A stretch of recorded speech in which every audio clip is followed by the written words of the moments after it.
আপনারা দেখছেন DP news, খবরই জীবন। একে কালেকশন, গ্যারান্টেড জুয়েলারি, গ্যারান্টি এমন বন্ধন যেমন। নারীর অহংকার সিটি কোডের অলংকার, গীতা সিটি কোড, কলকাতা দরে পাইকারি বিক্রেতা। এখন আমরা চুচুড়াতেও, এখন বাজার চুচুড়া হুগলি, 54 বিপিতে street, Serampore Hooghly. Phone 9830801702। Temple টাচে প্রার্থনা দিল সে, টেম্পল টাচে online puja service, live darshan from temples of India. জল নয় বিশুদ্ধ জলের অপর নাম জীবন ড্রপ।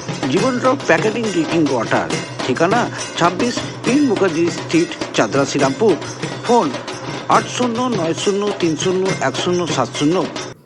পিতৃপক্ষের অবসান, সূচনা দেবী পক্ষের।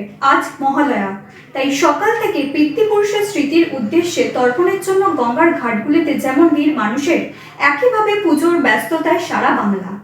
পিতৃপক্ষের অবসান, সূচনা দেবী পক্ষের। আজ মহালয়া, তাই সকাল থেকে পিতৃপুরুষের স্মৃতির উদ্দেশ্যে তর্পণের জন্য গঙ্গার ঘাটগুলিতে ভিড় মানুষের।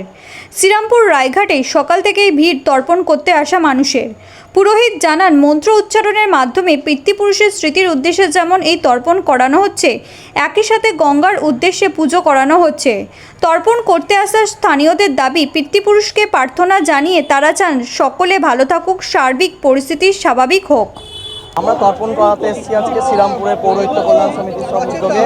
শ্রীরামপুরে এসেছি রায়ঘাট সংলগ্ন এলাকায়, ঠিক আছে। আর তর্পণ হচ্ছে, দেখতেই পাচ্ছেন আপনারা। সে সুন্দরভাবে সুষ্ঠুভাবে প্রশাসনের সব রকম ব্যবস্থায় আজকে তর্পণ করা হচ্ছে। উদ্দেশ্যে যেমন ধরুন জমের তর্পণ আছে, ভীষ্ম তর্পণ আছে, লক্ষণ তর্পণ আছে, ঠিক আছে। তারপর পিতামাতার উদ্দেশ্যে প্রণাম আছে।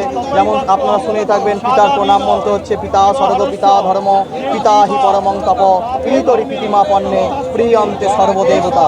আবার মাতৃ প্রণাম হচ্ছে মাতৃ গর্ভধারিণী পিতৃরূপে সংস্কৃতা, এইসবই প্রণাম মন্ত্র।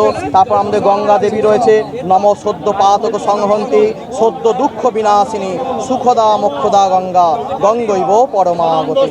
এই সব গঙ্গার উদ্দেশ্যে, পিতৃমাতৃ উদ্দেশ্যে সব গঙ্গায় তর্পণ করতে এসছে। এই উদ্দেশ্যেই আমরা এখানে এসেছি। আজকে তর্পণ করতে এসেছিলাম।